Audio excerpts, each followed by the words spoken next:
반갑습니다. 네, 살아계시네요. 자, 주목경하고 시작하겠습니다. 성부와 성자와 성령의 이름으로. 하늘에 계신 우리 아버지, 아버지의 이름이 거룩히 빛나시며 아버지의 나라가 오시며 아버지의 뜻이 하늘에서와 같이 땅에서도 이루어지소서.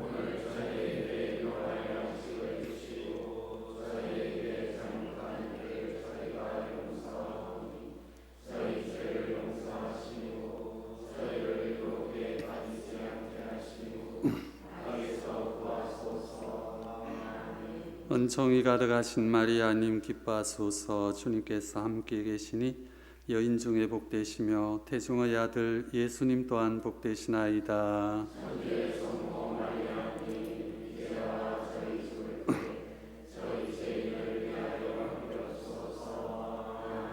영광이 성부와 성자와 성령께. 성부와 성자와 성령의 이름으로 아멘. 오늘로서 세 번째 이제 초대 교회사를 하는데요. 오늘은 3세기와 4세기의 가톨릭입니다. 그러면 여러분 이제 제가 첫날 강의하면서 말씀을 드렸는데 우리가 왜 이렇게 역사 공부를 하느냐 하면은 역사 공부를 많이 하면은 시야가 넓어집니다. 왜냐하면은 이 역사라는 걸 쭉 공부를 해보면은요, 억울하게 희생된 사람들이 굉장히 많이 나옵니다. 이제 3세기는 특히 로마 황제, 당시 로마 제국이 이제 몰락하는 시기인데요, 수많은 황제들이 암살을 당합니다. 그러면 왜 암살을 당하느냐? 자기 관리가 부족해서 그럴까? 뭐 그런 이유도 있지만은 욕망을 가진 사람들이 이제 죽여버리는 거죠. 그리고 황제가 되는 거예요. 그러면 그 사람이 더 잘하느냐? 아닙니다. 권력이 들어오면은 눈이 멀어버려요, 여러분.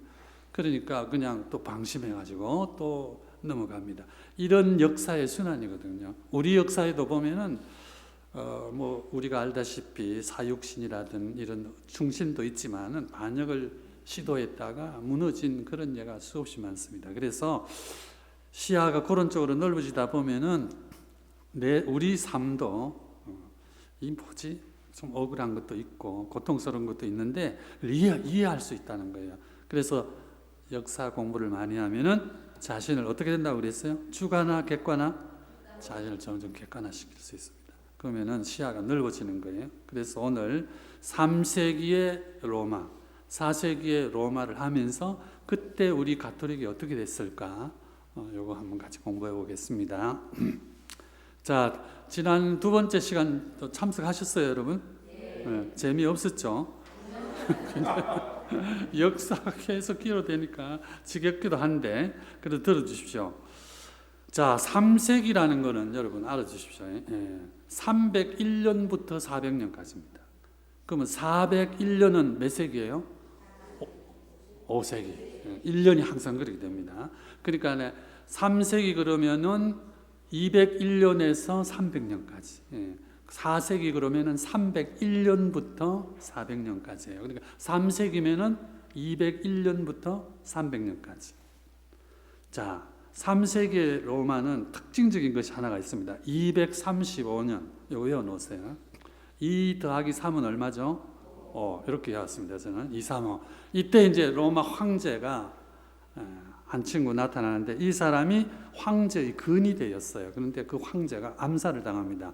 그래서 어수선한 사이에 이 사람이 황제로 올랐습니다. 이 사람이 군인 황제 시대를 여는 막시미누스 트라쿠스라는 사람이에요. 여러분. 뭐 이름은 배울 필요 없습니다. 자, 트라키아 지방이라는 게 있어요. 트라키아 지방. 이건 하면 상식적으로 알아두면 됩니다. 혹시 터키 그리스 성지순례 갔다 오신 분 계세요?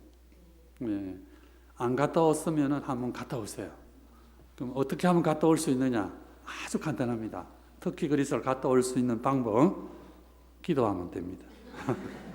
누구에게? 성모님에게. 그러면 성모님이 꼭 보내주셔요. 그래서 터키 그리스는 신자로서 한번 갔다 올 만합니다. 왜냐하면 거기가 우리 동남아의 수도가 역사상 가장 위대했던 성전이라고 일컬어지는 성소피아 대성전도 있거든요. 그러면은 이 터키라는 지역은 옛날 오스만 제국이었어요, 여러분. 그게 뭐냐면은 이제 무슬림들이 이 동로마를 멸망시키잖아요. 1453년에 멸망시키면서 그 일어서는 나라가 오스만 제국이에요, 여러분. 그러면 이 오스만 제국이 1차 세계대전이 일어날 때 1914년에 일어납니다. 1차 세계대전이 일어날 때 동맹국 편에 서버려요. 독일 편에. 그래가 확 깨집니다. 그래가지고 이제 2차 세계대전이 또 일어납니다. 여러분, 2차 세계대전은 몇 년도에 일어나냐면은 1939년에 일어나요. 그래서 1945년에 끝납니다. 우리가 해방되잖아요. 그러면 1차 세계대전이 끝나가 막 깨졌을 때 이 오스만 제국입니다. 그때 총사령관이 누구냐? 케말이라는 사람이에요. 이상한 데는데 방향이 올라가는데 이 사람이 우리가 그 터키 말로 파샤라는 존칭어를 붙여줍니다. 그래서 케말 파샤라고 그러는데 파샤는 우리말로 붙이면은 님,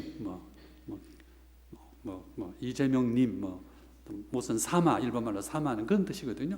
이 사람이 이제 무혈 그 쿠데타를 일으켜가지고 오스만 제국을 없애버리면 넘어가고 터키 공화국을 만들어요. 그래서 초대 대통령이 되는 사람입니다. 케말 파샤라는 인물이.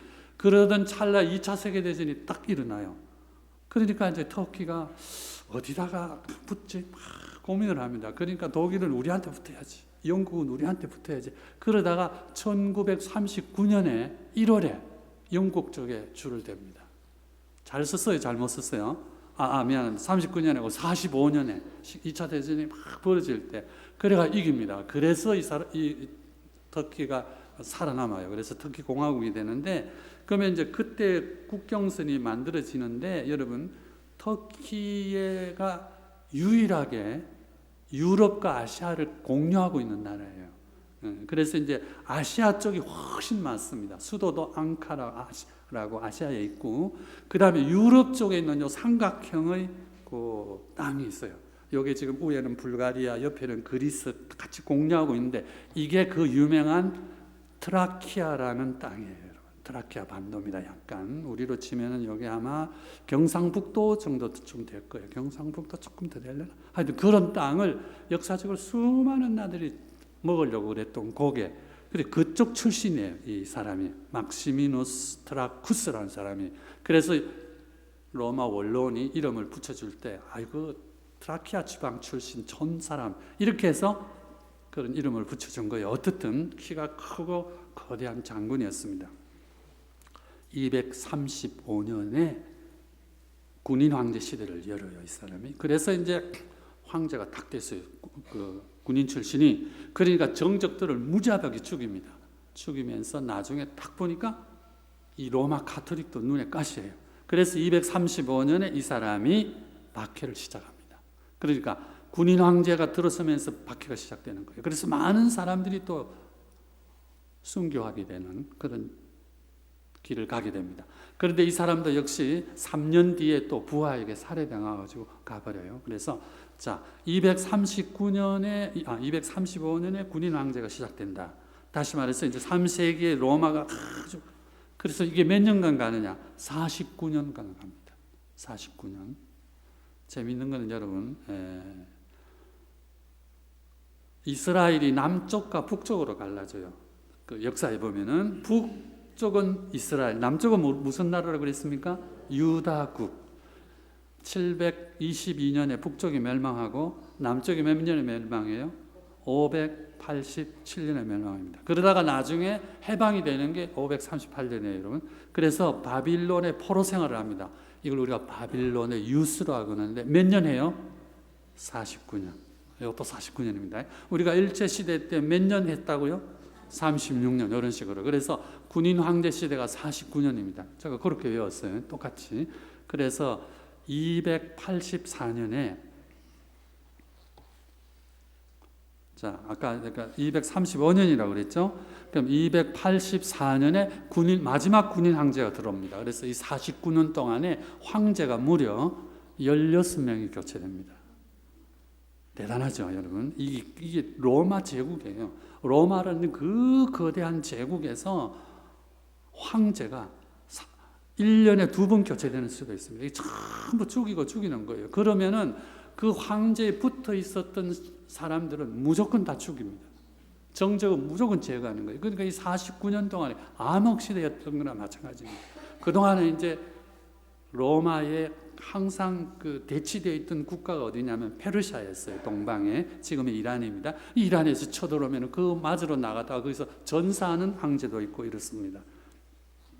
자, 그래서 그냥 기억해 두십시오. 디오클레티아누스라는 황제입니다. 284년. 이 사람은 로마 역사에서 정말 중요한 인물이기 때문에 왜 안 오면 좋습니다. 물론 안 해도 됩니다. 한번 따라해 볼까요? 디오클레티아누스. 발음이 아주 좋습니다. 자, 디오클레티아누스라는 사람이 284년에 역시 군인 출신이거든요. 황제가 딱 되면서 군인 시대를 종료시킵니다. 그래서 어떻게 하느냐? 이 사람은 딱 가만히 보니까 이 로마라는 대제국이 너무 방대하다는 거예요. 그래서 한 사람이 이거를 다스리는 것은 무리다. 그래서 로마를 크게 2개로 짜깁니다. 이때 이제 동로마와 서로마라는 개념이 나와요, 여러분. 어디를 기준으로 해서 지금 성모님이 발현하신 지역 있죠? 메주고리에라고 세르비아입니다. 그 지역이. 그게 이제 크게 나누면 우리가 그걸 발칸 반도라고 그래요. 그리스가 있는 그 지역을 중심으로 해가지고 동서로 나눕니다. 이해가 갑니까? 머리 한번 상상해 보십시오. 그리고 동쪽 로마가 훨씬 풍요로웠습니다. 그때만 해도. 그래서 황제가 디오클레티아누스가 어디에 있었느냐 하면은 동쪽에 있었어요. 지금의 터키 지역에 있었습니다. 거기 있었고, 그 다음에 이제 자기하고 아주 친한 친구, 제일 친한 친구가 있었어요. 이 사람이 막시미누스입니다. 막시미누스. 이런 거 외우기 쉽지 않습니다, 여러분. 안 외워도 됩니다. 어떤 사람은 막시미아누스고, 어떤 거는 막시미누스고 이랬습니다. 이 이제 서방 황제 막시미아누스입니다. 아까 위에 막시미누스 트라쿠스고 이렇게 되는 거예요, 여러분. 이제 이태리 애들이 아마 착각착각 외우겠죠. 우리로 치면 김영수고, 김영석고, 김영석이고, 김영순이고 이러면 미국 애들 미쳐버립니다. 그러나 우리는 개념이 확 들어오잖아요. 그런 마찬가지로 이제 이 디오클레티아누스라는 사람이 284년에 황제가 되면서 로마를 크게 4개로 나누는데 일단은 동서로 나누는 거예요. 자, 그 다음에 이제 여러분 로마 지도를 머리에 한번 쫙 넣어보십시오. 로마 지도가 개념이 안 들어오면 지중해라는 큰 바다를 중심으로 한 위에 있는 땅덩어리예요, 여러분. 그 거대한 땅덩어리고 맨 위에는 소련이 있고 맨 왼쪽에는 독일이 있고 이런 지형입니다. 그렇게 2개를 딱 나눠가지고 막시미아누스라는 사람이 서쪽에 있는 황제, 오른쪽에는 자기 디오클레니스가 동로마의 황제가 되는 거예요. 이렇게 해서 스타트를 끊어요. 그러다가 293년에 가가지고 이제 몇 년이 저 있다가 보면 이것도 너무 넓으니까 그걸 또 나누자 합니다. 그러면은 2개씩 나눕니다. 로마가 동로마, 서로마 2개로 나눴다가 2개가 또 2개씩 나누니까 전부 몇 개가 되는 거예요? 4개가 되는 거예요. 이거를 사두정치라고 합니다. 들어보셨어요? 사두정치. 이 두자는 무슨 두자겠습니까? 머리 두자. 경상도 말로 3글자. 네. 이거 다 중요한 단어예요. 이 대가리 걸음에서 여러분 이거 우리가 맨날 이제 고기 대가리, 멸치 대가리 이래서 그렇지만은 굉장히 중요한 말입니다. 대가리의 대가 뭐냐면 크다는 거거든요. 그래서 이 머리 하면은 이제 머리도 중요한 말이죠. 그런데 이제 이 경상말로 대가리 하면 크다는 의미예요. 그런데 이게 움직이면 전체가 움직이는 거예요. 그 다음에 이제 전체가 움직이는데 그 전체를 볼 수 있는 뭐가 움직이는 거예요? 눈이 움직이는 거예요. 그러니까 눈이 중요한 거거든요. 이걸 이제 눈 하면 순수 우리말인데 한문으로 하면 뭐예요? 시각입니다. 그래서 지난번에 제가 말씀드렸죠. 예수님이 오셔가지고 하늘나라가 가까이 왔다. 뭐 하라고 그랬어요? 회개하라. 회개는 우리말입니다. 네. 그 성경 원문은 뭐였어요? 이제 예수님의 제자들이 히랍어로 성경을 썼잖아. 코이네라는 보통 히랍어로 썼거든요. 그 히랍 말로 뭐라고 그랬어요? 그게 메타노이아. 한 발음 따라했죠 그때. 한번 더 해볼까요? 메타노이아.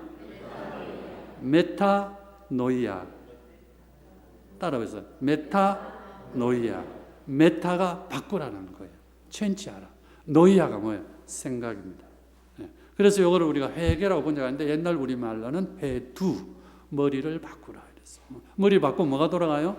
눈이 돌아가니까 시각을 바꾸는 거예요. 다시 말해서 생각을 바꾸라. 그러니까 여러분들 이제 차 타고 가고 차 먹고 가고 집에서 있고 이러다가 오만 생각 다 듭니다. 폭력적인 생각, 뭐 섭섭한 생각, 그 생각을 좋은 쪽으로 계속 바꿔야 돼요. 생각을 바꾸면은 뭐가 바뀝니까? 운명이 바뀝니다. 알아두시죠. 생각을 바뀌면 내가 언제 그리스 터키 가겠어? 이러면 못 갑니다. 그래, 성모님이 도와주면 갈 수 있어. 그러면 갑니다. 믿습니까? 네. 생각을 바꾸는 말입니다. 여기 열심히 오셔서 수사님들 도와주시면은 하느님이 복을 주겠어요? 안 주겠어요? 줍니다. 자, 그래서 이제 뭔 이야기가 들어갔습니까? 그래서 사두 정치가 시작되는 거예요. 그러니까 대가리가 4명이 이제 다스리는 거예요. 그를 다스리는데, 자, 이게 이제 우리 가톨릭하고 연관되니까 제가 이렇게 정확히 설명을 합니다. 그래서 동쪽엔 디오클레티아누스라는 이 사람이 황제니까 자기 밑에 부황제를 선택하는 거예요. 이 로마 역사에서 굉장히 중요한 자리를 차지합니다. 그래서 자기 신복 중에 신복을 배워야 됩니다. 그렇지 않으면 언제 배신할지 모르니까 그 사람이 갈레리우스라는 사람을 선택을 하고, 아까 이야기했죠. 서쪽 서로마를 반을 탁 띄줍니다. 지금 이탈리아 반도하고 전부 다 스페인까지 왕창 떼주는데 북아프리까지 거기에 자기의 절친한 친구였던 막시미아누스라는 사람을 떼주는 거예요. 그러니까 막시미아누스도 이제 293년에 자기 부황제, 자기가 하차하면은 자기 자리를 꿰찰 그런 그 색한 황제를 누구를 선택해야 되겠어요? 가장 믿고 믿던 자기 신하 장군을 선택합니다. 그 사람이 콘스탄티우스입니다. 콘스탄티누스 황제의 아버지예요, 여러분. 자, 따라해 보십시오. 콘스탄티우스. 예, 어떤 때는 콘스탄시우스라고도 그러는데 뭐 상관없습니다. T자 발음이 C도 되고 T도 되고 그러는데 라틴어에서는 콘스탄시우스입니다. 근데 이제 근자에 오면서 콘스탄티우스라는 발음으로 정착되는 것 같아요. 그래서 우리 표준말로는 콘스탄티우스라고 이렇게 되어 있습니다. 왜 제가 표준말이라고 그러냐면은 우리 국어 법칙에도 순수 우리말이 있지만은 외래어가 있습니다. 외국에서 온 올레자 그 말은 우리 법칙을 따라야 돼요. 그래서 여러분 우리 그 가톨릭 그러잖아요. 그지? 그러면 영어 발음만 하면 캐톨릭 뭐 가톨리쿠스 이러는데 이게 이제 외래어가 됐어요. 외국에서 온 한국말이에요. 그래서 우리 표준말을 따라야 됩니다. 우리 표준어로는 뭐예요? 가톨릭입니다. 아시겠죠? 그렇게 써야 돼요. 안 그랬으면 틀려요. 유식한 표시 낸다고 가톨릭 이러면 안 됩니다. 가톨릭 이렇게 하듯이 이제 표준어로 콘스탄티우스 이렇게 해놨어요. 그러나 라틴식 발음을 하면 콘스탄시우스가 맞습니다. 그래서 지난번에는 우리가 터키 하다가 이제 터키도 우리 표준말 아니에요. 이제 외래어로 해서 뭘로 정착이 됐어요? 트리키에라고 이렇게 정착이 됐습니다. 뭐 어떻든 그쪽 표준 발음을 따라가는 거니까 좋은 거겠죠, 여러분. 자, 이렇게 해서 이제 콘스탄티우스가 부황제가 되는 거예요. 그래서 4명이 들어갑니다. 이것이 사두 체제예요, 여러분. 그렇게 해서 이제 293년부터 쭉 갑니다. 그러면은 아까 얘기했던 서방 황제, 동방 황제는 예를 들어서 지금의 그 비잔틴, 지금의 이스탄불입니다. 그 옆에 살았어요. 결국 뭐 그 도시에 살은 거였죠. 그 다음에 이제 서방 황제는 어디에 살았느냐? 로마가 아니에요. 로마는 그 당시에 원로원이라는 그 이제 황제들이 볼 적에 아주 골치 아픈 집단에 앉아 있었어요. 그래가지고 로마 본토가 있으니까 거기는 안 들어갔어요. 그래서 로마 북쪽에 가장 큰 도시가 뭐냐? 지금은 이름이 밀라노로 되어 있습니다. 그 밀라노에 있었어요. 지금도 이탈리아에서 2번째 도시는 밀라노일 겁니다, 여러분. 그래서 거기에 이제 서방 황제들이 자리를 잡고 앉았습니다. 자, 그 다음에 이제 부황제들은 어디에 있느냐? 부황제. 자, 이탈리아 위쪽에 올라가면은 이제 스위스가 있어요. 그 스위스가 있는 그 지역에는 거대한 산맥이 있습니다. 그냥 높은 산들이 있어요. 무슨 산? 알프스 산맥. 막 통칭 그렇게 아시면 되겠어요. 그러면 그 높은 고원지대에서 동쪽으로 강물이 흘러내려갑니다. 이게 무슨 강? 다뉴브 강입니다. 옛날 라틴어로는 도나우 강이라고 그랬어요. 헝가리를 가로질러서 이렇게 내려갑니다. 도나우 강. 그러면 도나우 강 북쪽에 슬라브 민족들이, 소련 쪽에 수많은 민족들이 살고 있습니다. 그 사람들을 그냥 묵뚝거려가지고 고트족이라고 불렀어요, 여러분. 그 다음에 이제 알프스에서 저 북쪽으로 쭉 올라가면은 또 수많은 오랑캐들이 이제 이 로마인들이 멀쩡해 이민족이 살고 있었어요. 이 사람들을 뭉뚱그려서 게르만족이라고 그랬습니다. 그러니까 서방 부황제는 이 게르만족의 침입을 막아야 돼. 그래서 라인강 밑에 지금의 프랑스 지역에 자리를 잡고 앉았고, 그 다음에 이제 다뉴브 강에 넘어오는 이 고트족, 일동 슬라브족 이 침략을 막기 위해서 동방 부황제는 거기에 있었습니다. 그러니까 헝가리 쪽 이쪽에, 폴란드 이쪽에 자리를 잡고 있었다 이 말입니다. 대충 지도가 그려집니까? 안 그려줘도 됩니다. 그런 사람이 있었다 이 말입니다. 자, 그러다가 284년 있잖아요. 284, 293, 헷갈립니다. 하여튼 부황제가 이렇게 있다가 303년입니다. 303년에 디오클레티아누스, 이제 군인 황제를 종식시킨 이 사람이 303년에, 요거는 기억해 두십시오. 외우기 쉽습니다. 내가 어떻게 외우는지 가르쳐 드릴게요. 아까 293 사도정치 10년 뒤죠. 303년에 이 사람이 뭔 마음을 먹었는지 이제 곧 그 305년에 은퇴를 해요. 이 사람이 자기는 계산이 들어 있었겠죠. 자, 이제 우리가 다시 한번 부황제에게 황제 자리를 물려주고 우리 넘어 나가자, 이런 보관이 있었는지 303년에 대대적인 가톨릭 박해를 합니다. 이게 네로 박해보다 훨씬 강한 박해였어요. 303년입니다. 303. 그리고 어떻게 외우느냐? 10년 뒤에 313년 밀라노의 칙령이 일어나는 거예요. 박해를 10년 뒤에 콘스탄티누스가 로마 박해를 없애는 거예요. 314년 밀라노의 칙령이, 이제 밀라노라니까 아까 이야기했듯이 서방 황제가 머무는 자리니까 밀라노의 칙령이 거기서 나오는 거거든요. 그러니까 로마의 박해가 완전히 끝나는 거예요, 이게. 그러니까 그 10년 전에 마지막 시련이 있었다 이 말입니다. 자, 우리도 박해가 있었는데 제일 센 박해가 무슨 박해였죠? 우리 조선시대에 1866년 병인 박해예요, 여러분. 병인 박해를 이긴 사람이 누구예요?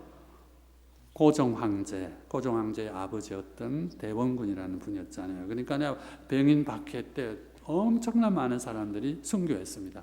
내년이 60주년, 병인 박해 160주년이에요, 여러분. 내년이. 그래서 이제 그 100주년 기념으로 생긴 교구가 있습니다. 어느 교구예요? 모르시는구나, 여러분. 마산교구입니다. 병인 박해가 몇 년이라고 그랬어요? 1866년. 마산교구가 몇 년도에 설립됐죠? 1966년. 몇 년 만에요? 100년 만에. 100주년 기념이 아니고 하다 보니 그렇게 된 거예요. 올해는 원축교구가 설립됐습니다. 그리고 내년에는 저희 교구예요. 그래서 내년이 마산교구 설립 60주년이라서 지금 새로 오신 주교님께서 날짜도 잡았습니다. 4월 18일 날 60주년 행사를 하신대요. 자, 어떻든 이렇게 이제 박해가 있듯이 마지막 박해입니다. 303년에 박해가 딱 되고, 그때 이제 우리가 잘 알듯이 그 이듬해 304년에 우리가 잘 아는 성녀 루시아, 성녀 아네스, 세바스티아노 이런 분들이 그때 다 순교를 하셔요. 그렇게 됩니다. 자, 그러다가 305년에 그래가지고 이제 자기가 생각하는 이 골치 아픈 문제를 다 해결했다 이러고 305년에 이제 은퇴를 해버려요. 수모부입니다. 그러면서 이제 자기 친구 서방 황제 이름이 뭐였죠? 막시미아누스. 이게 전부 이제 막강하다, 뭐 크다 이런 의미예요, 여러분. 우리 본명 가운데 막시모라고 있습니다. 들어보셨어요? 막시무스, 막시모. 그 막시멈 하면은 위대하다, 어마어마하다, 그런 뉘앙스를 주는 단어예요. 그러니까 크다는 그런 의미를 가지고 있겠죠. 이게 다 히브리 말, 히람 말 이런 데서 이제 유래되는 말들이거든요. 그래서 막시미아누스는 서방 황제인데 난 안 갈 거야, 나 싫어 그러는데도 디오클레티아누스가 막 설득을 합니다. 이제 우리가 할 만큼 했고 자리를 잡았으니까 우리 나가자. 그래서 이제 그리고 그 골치 아픈 천주교 신자들까지 기독교까지 다 정리했으니까 나가자. 그래서 305년에 둘이가 동반 사표를 내고 물러납니다. 권력에서 물러나요. 이거 우리가 이제 디오클레티아누스가 박해자이기 때문에 나쁘게 역사가 평가하지만은 그러나 쉽지 않은 일이었습니다. 그 권력에서 벗어난다는 것이. 그러니까 부황제, 아까 제가 이야기했죠. 갈레리우스라는 사람하고 막시미아누스의 부황제가 누구였죠? 콘스탄티우스. 그러니까 이 사람이 황제가 떡 되는 거예요. 그러면서 이제 갈리아 지방, 지금의 라인강 밑에 있었잖아요. 거기에 딱 있을 때 이제 부황제가 황제 자리로 올라가니까 자기 아들을 데리고 옵니다. 아들이 누구였죠? 콘스탄티누스였습니다. 자, 305년에서 1년이 지났습니다. 몇 년입니까? 306년이에요. 갑자기 콘스탄티우스가 죽습니다. 그러니까 전선에서 사령관이 죽었어요. 그러니까 혼란이 일어나니까 밑에 있는 신하들이 그 콘스탄티우스의 아들 누구죠? 콘스탄티누스를 황제로 옹립해 버립니다. 와, 그러니까 그러다 황제가 돼본 거예요. 그러면은 다른 쪽에서도 수많은 동방도 있고 또 이게 합법적인 원론의 그것도 있고 이래야 되는데 군인들이 일어나는 거예요. 다시 말해서 3세기 초를 어렵혔던 235년이라고 그랬잖아요. 그때 일어났던 군인 황제 시대가 다시 시작되는 그런 순간이었습니다. 콘스탄티누스는 가만히 있었어요. 그때 나이가 몇 살이냐? 34살이었습니다. 자기가 하고 싶었겠죠. 이렇게 했어요. 그러니까 아까 이야기했죠. 막시미아누스라고 그랬잖아요. 황제. 그 사람의 아들이 있었습니다. 막센치우스라는 사람인데 이 사람이 로마로 들어가가지고 우리 아버지가 황제였다. 은퇴했다. 그런데 지금 콘스탄티우스의 아들, 저 친구가 황제로 옹립하는데 나 믿을 수 없어. 내가 황제할 거야. 막센티우스가 황제로 탁 등장을 합니다. 군사를 이끌고. 그러니까 언론에서 가만히 보니까 누가 더 정통성이 있어요? 막센시우스잖아요. 막센시우스라는 이 사람이 저가 아버지가 지금까지 황제로 있었던 막시미아누스라는 사람이고 지금 은퇴가 눈이 시퍼렇게 들고 살아있는 거예요. 나가고 싶은 마음도 없는데 그 동창이 나가자 가니까 어쩔 수 없이 나간 건데 그래서 원로원이 인정을 해줍니다. 그래서 이 두 세력이 부딪히는 거예요. 들어보셨죠? 네, 그러다가 312년, 그 안에 여러 설들이 이런 다 생략하겠습니다. 312년입니다. 여러분 기억하세요? 들어보셨을 거예요. 여러분 내가 설명을 하면은 밀비우스 다리의 전투라는 게 벌어집니다. 막센치우스의 세력과 콘스탄티누스의 세력이 붙는 거예요. 여러분. 그런데 콘스탄티누스가 그 전에 잠을 잘 때 꿈에 천사가 나타나서 군기가 뭐죠, 여러분? 군단기.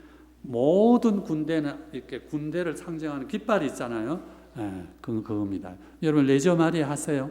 아시죠? 레저 마리아에도 군단기가 있어요. 그걸 뭐라고 그래요? 백실리움이 군단기입니다, 여러분. 그 백실리움 맨 위에 뭐가 있어요? 독수리가 있잖아요. 아퀴라라고 합니다. 독수리. 성령님을 상징하는 거잖아요. 그럼 로마인들은 항상 로마의 군단에는 독수리가 있었습니다. 그래서 이제 라틴어로 이 아퀴라라고 그러는데 로마 군단의 어떤 상징이었어요. 나중에 신성 로마 제국이 뒤에 또 나오는데 그건 제가 이제 다음 시간에 설명하겠습니다. 그건 쌍독수리예요. 이렇게. 자, 그래서 이제 어차피 로마 군단들은 전부 독수리였어요. 그런데 그 전날 천사가 왔어요. 합니다. 내일 네가 밀비우스 다리에서 싸울 때 독수리 길을 하지 말고 히랍어로 예수 그리스도 할 적, 그리스도 할 적에, 그렇지? 그 앞에 이제 우리가 PX 이래 하죠. 네, 그게 PX가 아니고 이 CHR 크리스도 할 때 CHRIST 이렇게 가잖아요. 크리스투스 이 라틴어거든요. 라틴어는 곧 로마 글자잖아요. 그지? 근데 로마 글자하고 히랍 글자하고는 다릅니다. 히랍 글자로 그 C 이래가지고 X자처럼 이렇게 되는 거예요. 그리고 R는 르 이래가 이렇게 P자처럼 생긴 거예요. 그 두 개를 합친 겁니다. 근데 그냥 우리가 PX 이렇게 많이 보셨죠? 그 깃발을 들고 싸우라는 지시를 받아요. 그래서 전설이든 전성이든 그런 것이 이제 우리에게 전해 내려옵니다. 그래서 군단기를 그걸로 교체해가지고 일치가 됐다는 거죠. 신앙 안에서 싸워가지고 누가 이겼습니까? 콘스탄티누스가 승리를 거두고 막센티우스는 밀베우스 강 다리에 떨어져서 물에 빠져서 수장돼서 전사해 버립니다. 그래서 승리하는 거예요. 그러니까 확 로마 시내로 들어옵니다. 그러니까 원로원에서 인정하지 않을 수가 없는 거예요. 이렇게 해서 황제가 된다 이 말입니다. 들어보셨죠? 자, 원로원 들어보셨어요? 원로원은 로마가 기원전부터 로마를 다스리던 어떤 민주주의 공동체였어요. 물론 귀족만이 들어갈 수 있습니다. 그래서 정통적으로 원로원의 멤버는 600명이었습니다. 이 원로원이 라틴어로 세나투스예요. 세나투스 하니까 레지오 마리 하시면 들어보셨죠? 이게 다 이 로마의 어떤 그 용어들을 빌려왔다 이렇게 말할 수 있습니다. 자, 여기까지 하겠습니다. 막텐티우스가 로마에 입성했습니다. 이제 그러다가 그 이듬해입니다. 312년에 밀비우스 다리 전투예요. 그래서 승리를 하고서 물론 그 당시에 동방에 또 황제가 있었습니다. 리키누스라는 사람인데 이 사람하고 합의를 해서 이제 실권은 전부 누가 지느냐? 콘스탄티누스가 지는 거예요. 그래서 밀라노에서 칙령을 내립니다. 이게 그 유명한 밀라노의 칙령이에요. 그래서 가톨릭 로마 제국 내에 있는 모든 종교는 자유를 준다. 박해를 하지 않는다 하는 것이 그 근본입니다, 여러분. 이렇게 돼 있어요. 자, 아까 이제 사두 정치 제가 이야기를 했죠. 사두 정치 이야기를 했습니다. 자, 동방 황제 이름 디오클레티아누스, 부황제 이름 갈레리우스. 이건 몰라도 됩니다. 자, 서방 황제 막시미아누스, 부황제 누구죠? 콘스탄티우스. 이거는 기억해야 됩니다. 자, 그런데 얼마나 이렇게 그 권력 투쟁이 심하고 죽이고 암살하고 이렇기 때문에 고대 사회는 어느 동방이건 서방이건 할 것 없이 자기 사람으로 만들려면은 항상 뭔가 혈연을 만들려고 했습니다. 그게 가장 빠른 게 뭐냐? 딸을 주거나 아들을 주거나 이렇게 해서 혼인으로 맺어지는 거예요. 그래서 이제 황제 막시미아누스, 디오클레티아누스도 부황제를 딸 때 갈레리우스와 또 콘스탄티우스잖아요. 부황제로 할 때 야, 내 딸하고 결혼을 해 이렇게 한 거예요. 그러니까 갈레리우스는 뭐 결혼한 지 얼마 안 됐으니까 쉽게 되는데 콘스탄티우스는 저 결혼해가 아도 있고 우리 와이프가 좋은데 여기 시끄러워 얼마 빨리 이혼해. 그래서 콘스탄티우스는 순수하게 이혼을 합니다. 그때 부인이 누구였어요? 성녀 헬레나입니다. 그래서 이혼하는 거예요, 여러분. 뭐 싸워서 이러는 게 아니고 그때 콘스탄티누스가 21살이었습니다. 20살이 넘었으니까 벌써 결혼해가 20년 이상을 살았다는 거 아니에요. 그러니까 이제 로마의 위대한 장군이었잖아요. 콘스탄티우스도. 그러니까 막시미아누스가 자기 부관이었거든요. 그러니까 막시미아누스는 누구냐? 자기한테 딸이 있었습니다. 자기가 놓은 딸이 아니고 자기 부인이 데려온 딸이었어요. 테오도라라는 딸이 있었는데 이 딸하고 결혼을 합니다. 어쩔 수 없이. 그래서 콘스탄티우스하고 테오도라 사이에도 나중에 애가 둘인가 나와요. 나중에 이것도 전부 다 살해당합니다. 이런 역사가, 슬픈 역사가 있는데, 자, 어떻든 이렇게 해서 이혼한 겁니다. 그거 알아들으시겠죠? 그러다가 나중에 이제 305년에 이제 그 사두 정치가 이제 끝나고 황제 둘이가 나가면서 콘스탄티우스가 황제가 된다고 그랬잖아요. 황제가 되니까 그때서야 이제 부인은 놔두고 아들을 데려옵니다.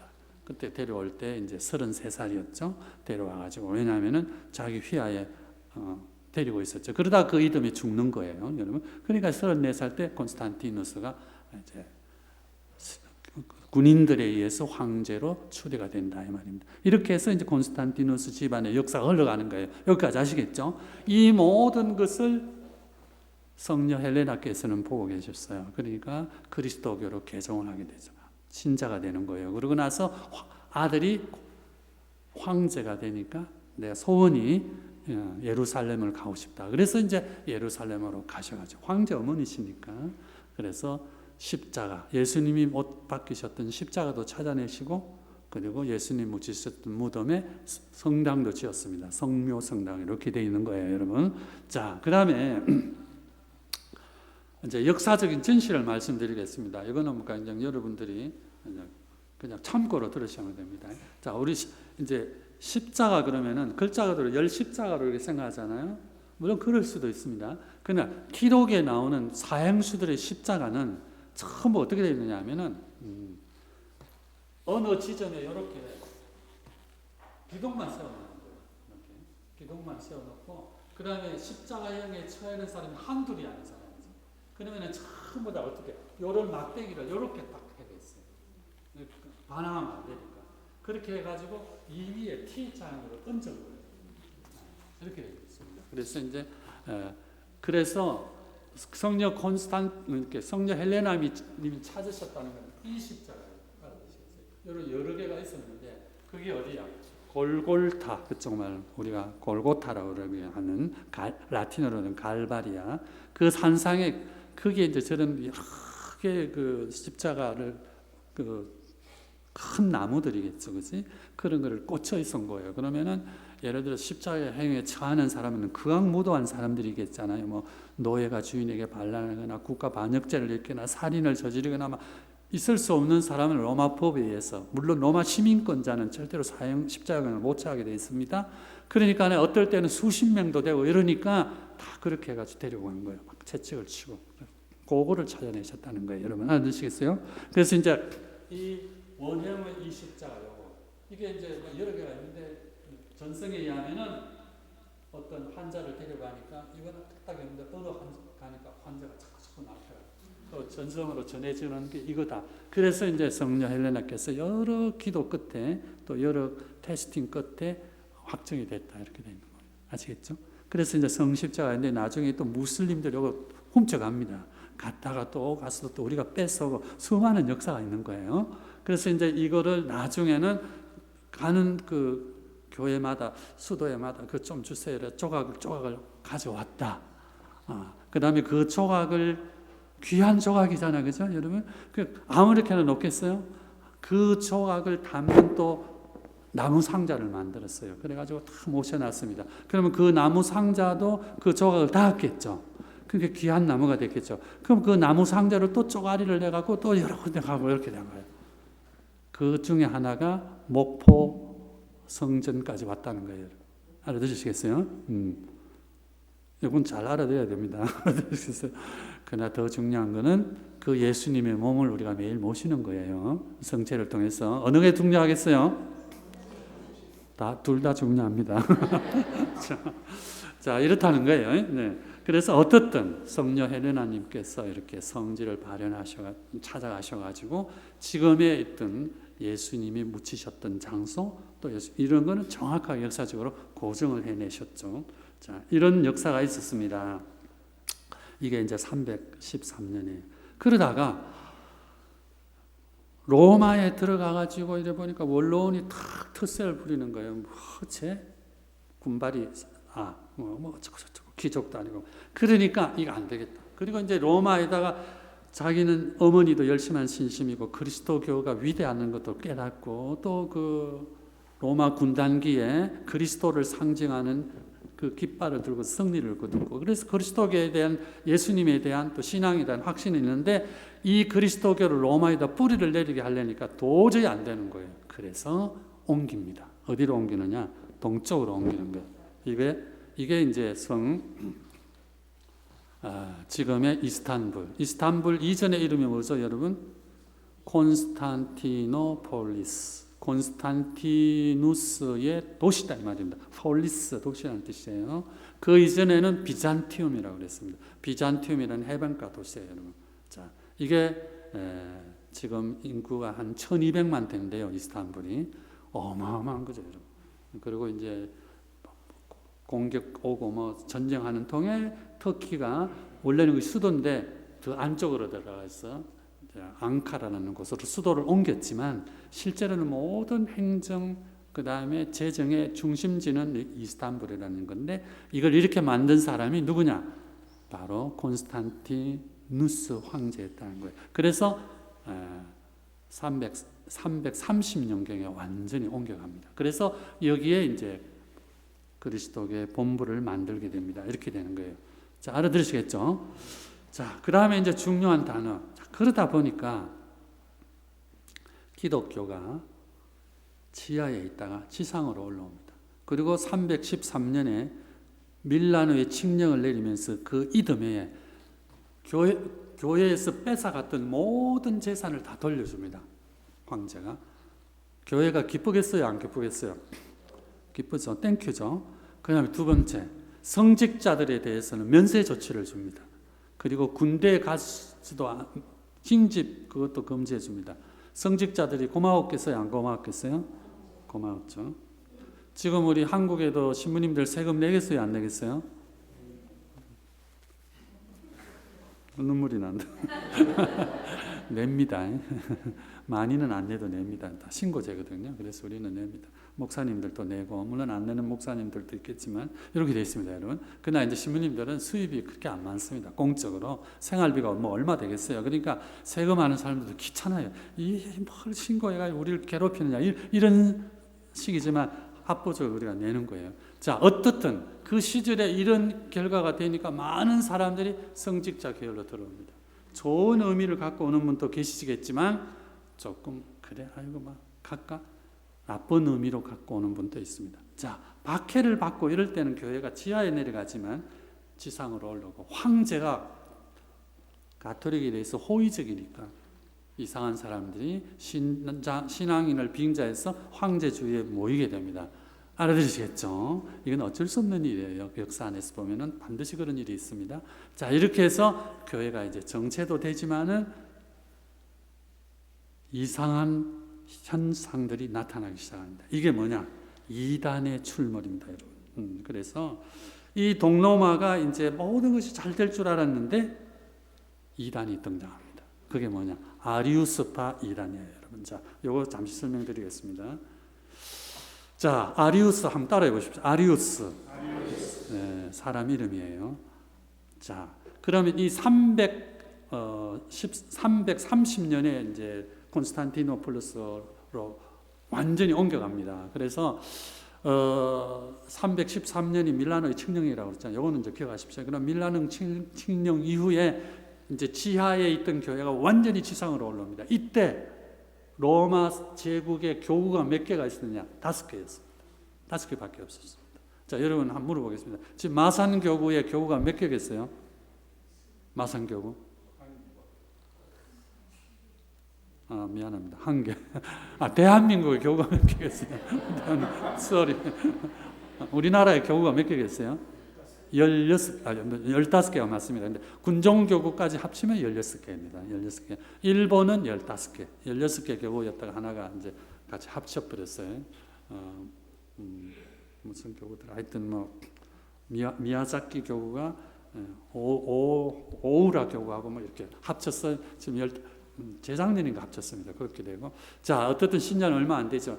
이렇게 하듯이 우리가 지금 16개인데 로마 교황청에서는 야, 그러지 말고 너 좀 짜게라. 서울교구 너무 크다. 수원교구 너무 크다. 부산교구도 너무 크다. 대구도 크다. 이러는데 교구장님들이 안 움직입니다. 왜 안 움직일까요? 귀찮았어.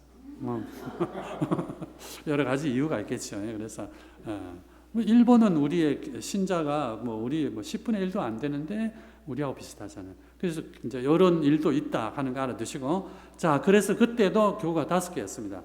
동방에 4개가 있었어요. 그게 뭐냐면 첫째, 제일 큰 교구 신자가 제일 많은 교구가 알렉산드리아 교구입니다. 북 이집트예요, 이집트 여러분. 그러니까 이때 콘스탄티누스 황제 시대 그 뒤로 계속해서 이집트에 가장 신자가 많았습니다. 이게 나중에 무슬림으로 넘어가는 거예요. 여러분. 그 다음에 이제 안티오키아 교회, 예루살렘 교구, 그 다음에 콘스탄티노폴리스 교구, 이렇게 해서 4개가 있고, 그 다음에 서방에는 1개밖에 없었어요. 어느 교구?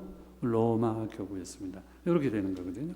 자, 이 가장 많은, 가장 파워가 센 알렉산드리아 교구 출신 신부님이에요. 사제였습니다. 아리오스가. 그러면은 아리오스가 주장하는 이란이 뭐였느냐? 예수님은 하느님이 아니다. 예수님의 신성을 부정하는 거예요, 여러분. 예수님은 인간일 뿐이다. 그렇지만 위대한 인간이시다. 아니, 그리고 하느님이 한 분이신데 왜 또 하느님이 나올 이유가 있느냐? 근데 이론은 이렇게 되는 거예요. 근데 수많은 사람들이 추종을 했습니다. 그러자 아타나시오라는 분이 주교님이 나타나요. 훗날 이분이 알렉산드리아 교구의 주교가 되십니다. 나중에. 그렇지 않다. 하느님은 한 하느님이지만은 윗객이 셋이다. 소위 말하는 삼위일체 이론을 내세우는 거예요. 이걸 우리는 정통파라고 이렇게 분류를 합니다. 후대의 분류예요. 정통파와 아리오스파가 막 붙습니다. 막. 그러니까 나라가 조금 이렇게 헷갈리니까 골치 아프니까 콘스탄티누스 황제가 니케아라는 곳에서 모든 주교들을 모읍니다. 5 교구의 주교들을 다 모아요. 서방 로마 교구에서도 갑니다. 황제 명령이니까 너희끼리 해결을 해라. 거기서 뭐가 결정이 됩니까? 아리우스가 이단이라는 것이 니케아 공의에서 결정이 되는 거예요, 여러분. 이게 이제 최초의 공의입니다. 몇 년이라고 그랬죠? 325년 니케아 공의입니다. 자, 지금 이제 이 자리를 빌려서 잠시 한번 생각해 보겠습니다. 이단. 지금도 끊임없이 이단이 있습니다, 여러분. 신천지, 또 또 통일교도 약간 여러 가지 있습니다. 자, 그러면은 우리만 있었던 거 아니에요. 유럽 사회도 끊임없이 중세기까지 왔습니다. 그러면 이단이라는 것이 과연 뭘까? 우리가 이제 이자라는 건 다를 이자입니다. 다를 이자고 끝에 가서 보니까 다르다는 거예요. 그래서 이제 다른 말로는 사이비라고 그럽니다. 사이비. 사는 뭐예요? 비슷할 사자예요.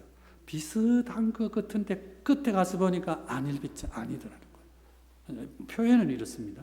그러면은 이단의 배경은 뭐냐?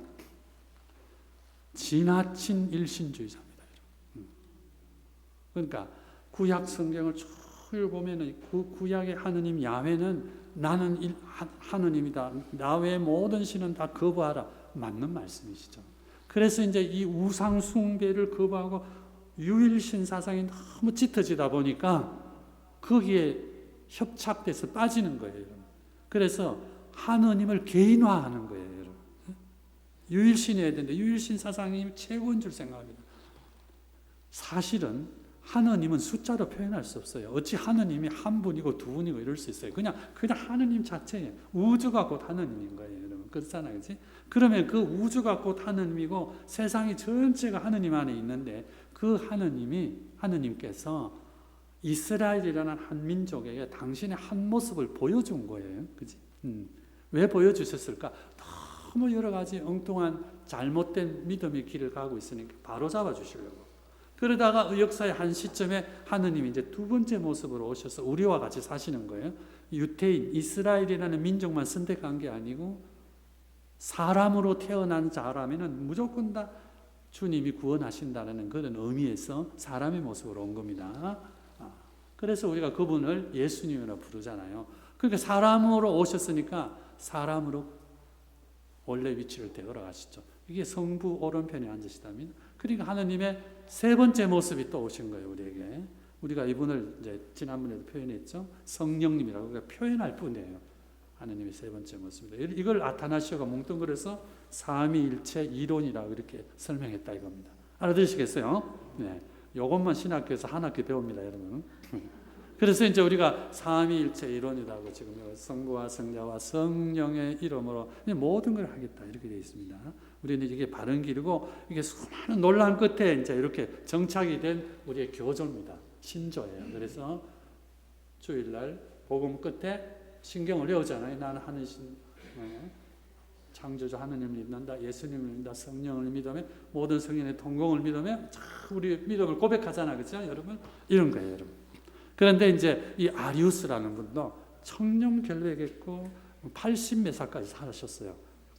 인물도 잘하고 달변가고 그런데 너무 일신교 사상에 치우치다 보니까 어떻게 하느님이 둘일 수 있느냐. 물론 예수님 위대한 분이시지만 하느님은 아니시다. 이렇게 주장한 거예요. 그게 심플하니까 많이 따라간 거예요, 여러분. 그러나 이제 니체아 공예를 통해서 이단 시대이기 때문에 일단은 아리우스파를 추종하면 안 된다. 근데 아리우스를 뭐 추방은 시켰지만 뒤를 봐줬어요, 콘스탄티누스가. 그래서 결국은 나이가 많아서 죽었습니다.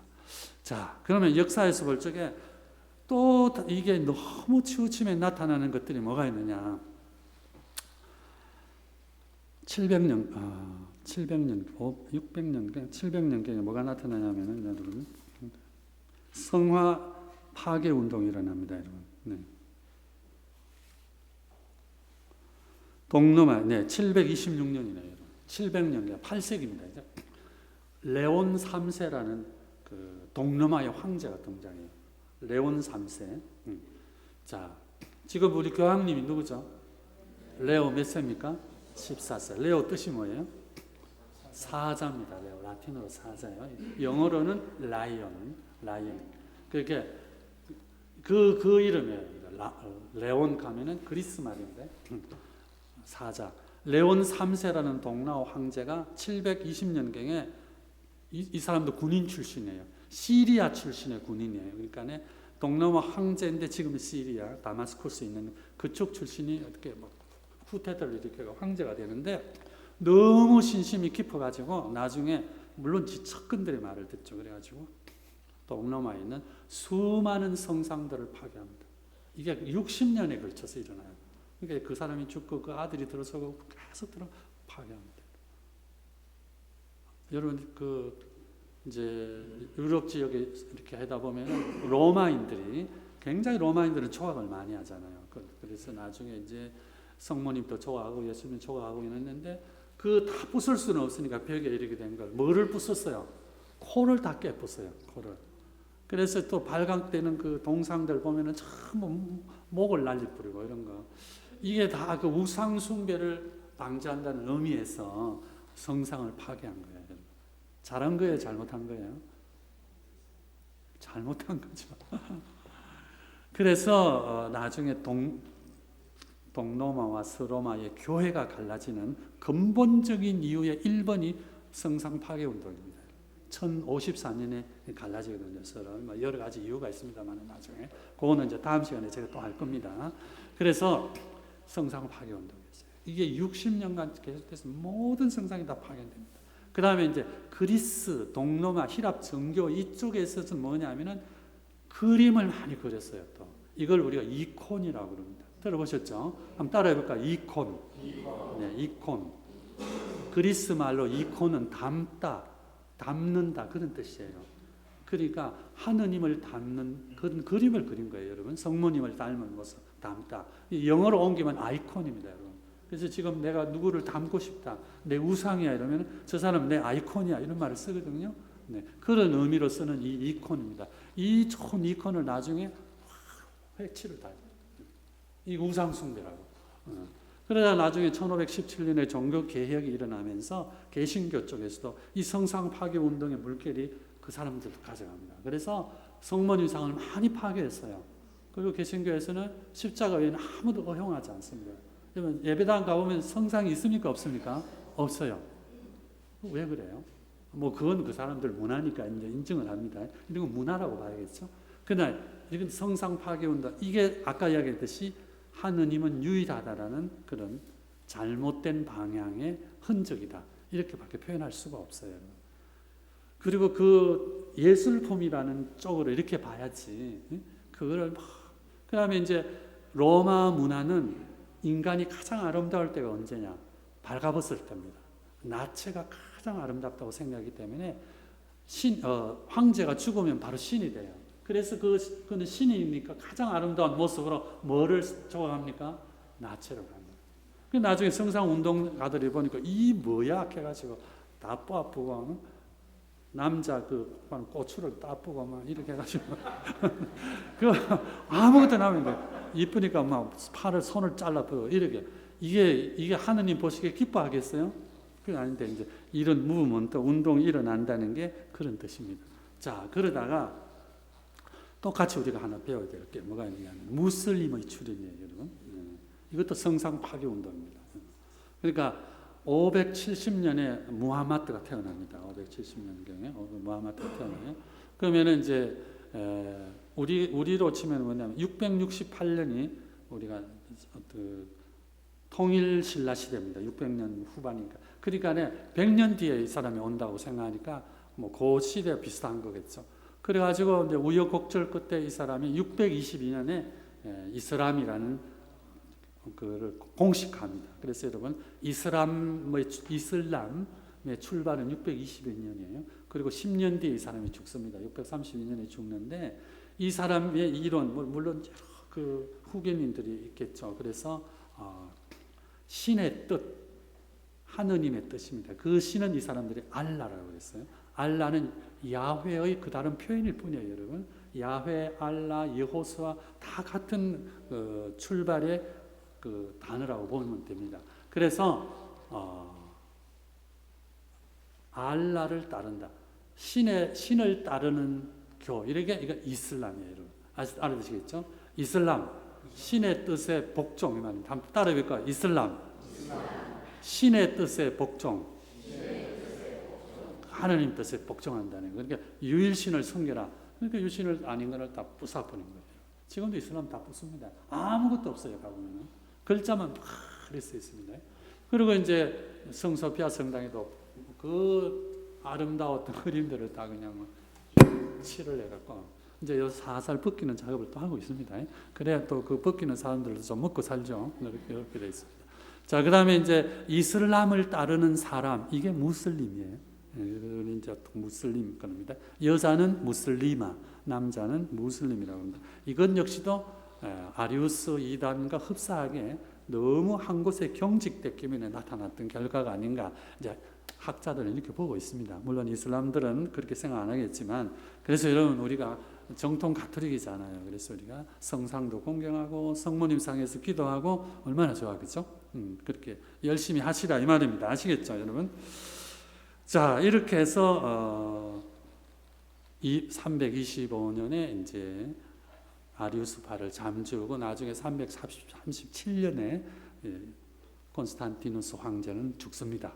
죽고 이제 아들이 셋이 있었어요. 그 세 아들에게 나라를 다 나눠주는데 결국은 이들끼리도 이제 정치력이 부재해가지고 아들 둘이는 신하에게 칼을 맞고 다 살해당합니다. 그리고 한 아들만 살아남아가지고 이제 넘어가죠. 그러다 그 친구도 결국 후손 없이 다 너무나 쉽게 끝나버려요. 이렇게 너무나 많은 그 실패를 거듭해가지고 콘스탄티누스가 일어섰지만은 그 후손들은 그렇게 영특하지를 못했어요. 그래서 넘어갑니다. 그래서 이제 그 다음에 등장하는 사람이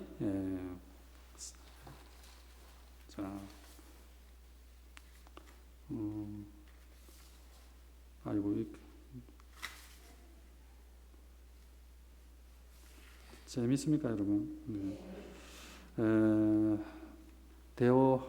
테오도시우스, 테오도시우스 미안한데 그 다음에 등장하는 사람이 이제 테오도시우스라는 황제예요. 이제 이분 시대 때 이제 그리스도교가 3세기, 4세기로 넘어가면서 다시 한번 꼽히게 됩니다.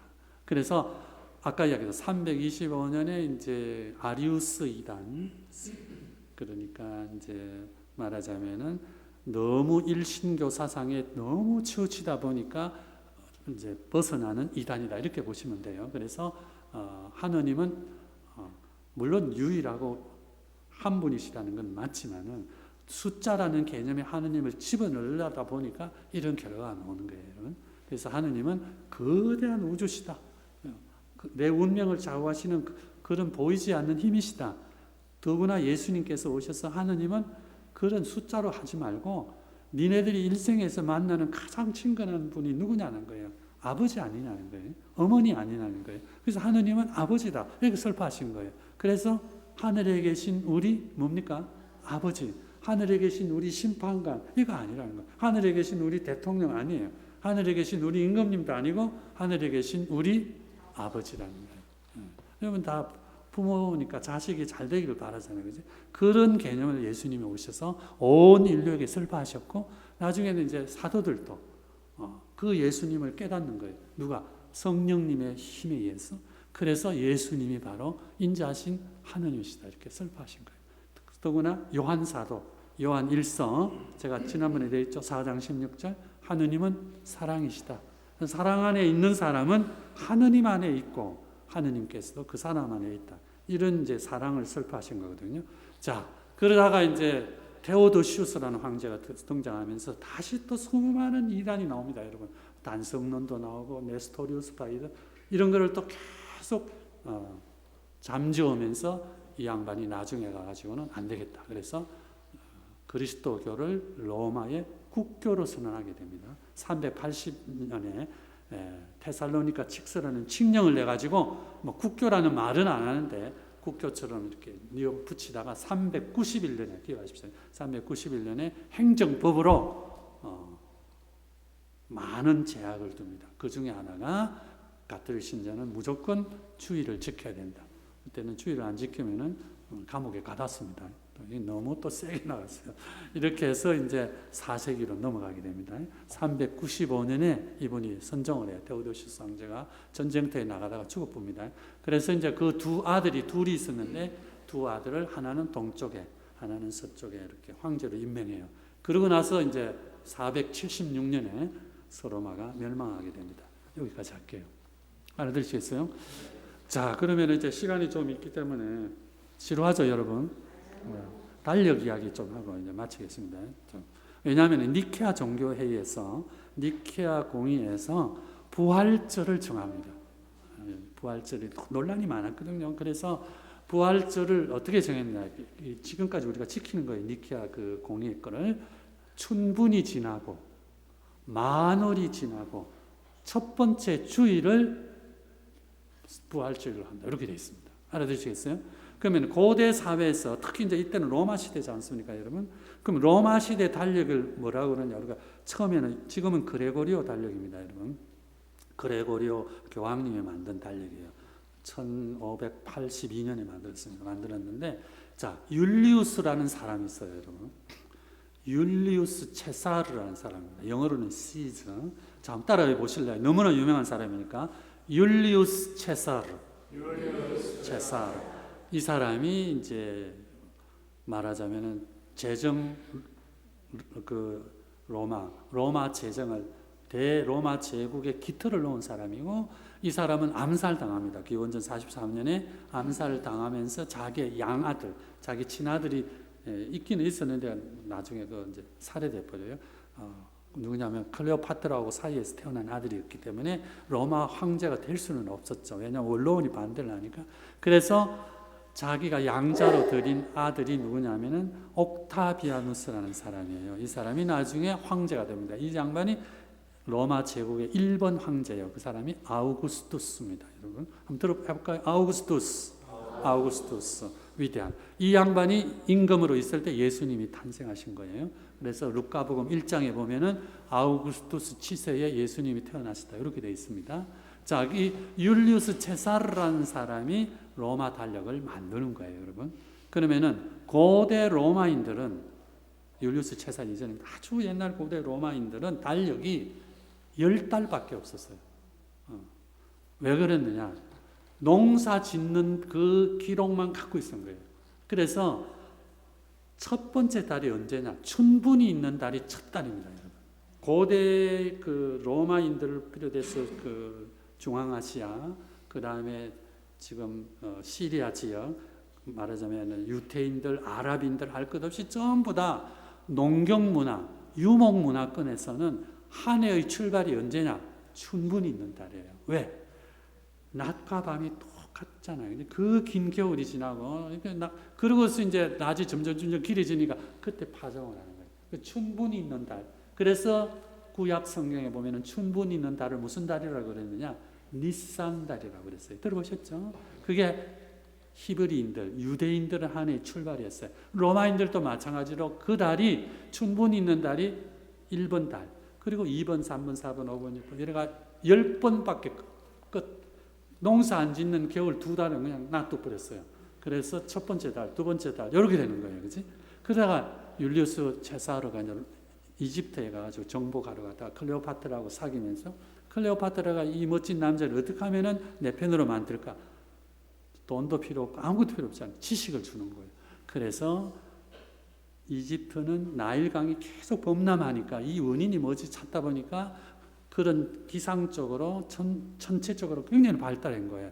그게 바꾼 지식인들을 가르쳐 줍니다. 그래서 1년이 12달이니까 로마 달력이 이거 안 되겠네. 그래서 2달을 넣는 거예요, 여러분. 근데 로마에도 10달만 있었지만 후대로 오면서 2달은 명칭은 있었어요. 그게 뭐냐면은 지금의 11월 달에 해당되는 거를 야누스라는 신, 야누스는 문의 신이에요, 여러분. 문을 창조하는 신인. 그 야누스에게 바친다 했어요. 야누아리우스라고 그랬고, 그 다음에 이제 페브라라는 정화의 신이 있어요. 뭔가를 깨끗하게 하는. 그래서 이제 겨울이 끝나고 3월 새 달이 시작하니까 1년 묵은 거를 다 없애버리고, 그렇게 이제 정화를 해서 정화의 신에게 바치는 그런 제사를 드리는 달이 그 마지막 달이었어요. 그래서 이거를 페브루아리우스라고 그랬어요. 페브루아리우스.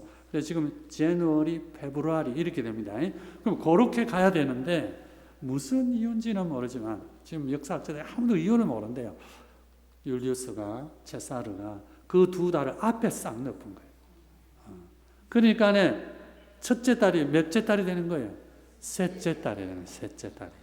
그렇잖아요. 3월이 되는 거예요. 그렇게 해서 후대에 또 이제 원로원에서 셋째 달은 가장 중요한 달이니까 이거 우리 또 기억하자 그래서 전쟁의 신에게 바친다 그래서 전쟁의 신이 마르스입니다. 여러분 마르스라고 불렸어요. 마르치 지금 이렇게 되는 거예요. 이렇게 해가지고 달력이 나오게 됐습니다. 알아들으시겠어요? 그래서 지금 영어로 보면은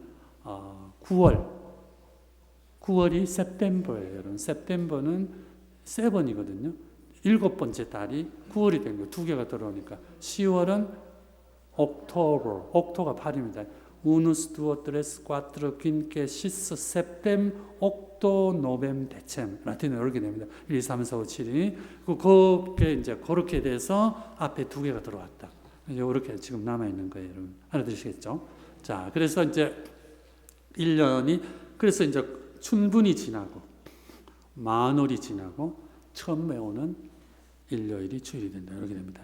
나중에 이제 여기 이제 그레고리오 달력이 또 나오는 것도 이제 그러다 보니까 뭐 또 여러 가지 일이 있는데 그건 너무 설명이 길어지니까 다음에 하기로 하고 달력을 율리우스가 현대 달력을 만들었다. 그게 율리우스력이에요. 지금은 이제 그레고리오 역입니다. 그레고리오 16세죠. 그레고리오 16세가 만들었다. 이래서 이제 이걸 쓰고 있다. 이렇게만 알면 되겠습니다. 자, 너무 많이 떠들었죠, 여러분. 그러면 이제 우리 아빠스님께서 이렇게 배려를 해주셔서 또 11월 했고 12월 또 첫 주일에 뵙도록 하겠습니다. 자, 영광의 하고 마치겠습니다. 영광이 성부와 성자와 성령께.